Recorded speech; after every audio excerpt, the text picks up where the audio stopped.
ನನ್ನೆಲ್ಲ ಪ್ರೀತಿಯ ವೀಕ್ಷಕರಿಗೆ ಒಂದು ಪುಟ್ಟ ಕತೆ ಜೀವನವನ್ನೇ ಬದಲಿಸಬಹುದು. ಅಂತಹ ಚಿಕ್ಕದಾದ ಚೊಕ್ಕದಾದ ಕತೆ ನಿಮ್ಮ ಮುಂದೆ.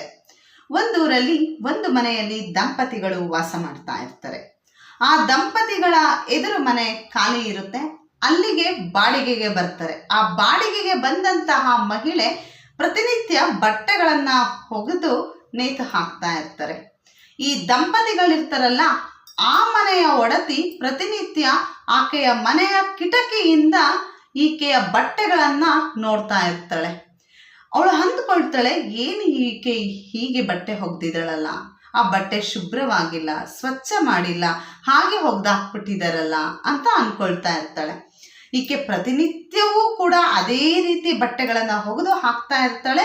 ಆಕೆಯ ಮನೆಯ ಕಿಟಕಿಯಿಂದ ನೋಡ್ತಾನೆ ಇರ್ತಾಳೆ. ಒಂದು ದಿನ ಅವಳಿಗೆ ತುಂಬಾನೇ ಬೇಸರ ಆಗುತ್ತೆ.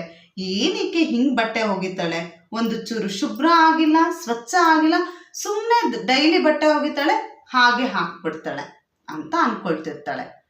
ಅವತ್ತಿನ ದಿನ ಆಕೆಯ ಗಂಡ ಕೂಡ ಮನೆಯಲ್ಲೇ ಇರ್ತಾರೆ. ಆಕೆಯ ಗಂಡನನ್ನ ಕರೆದು ಆ ಕಿಟಕಿಯಲ್ಲಿ ತೋರಿಸ್ತಾಳೆ.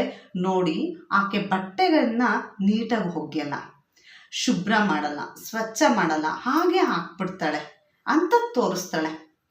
ಗಂಡ ಏನು ಮರು ಮಾತನಾಡದೆ ನೇರವಾಗಿ ಒಳಗಡೆ ಹೋಗಿ ಒಂದು ಒದ್ದೆ ಬಟ್ಟೆಯನ್ನು ತಗೊಂಡು ಬಂದು ಆ ಕಿಟಕಿಯನ್ನ ಒರೆಸ್ತಾನೆ.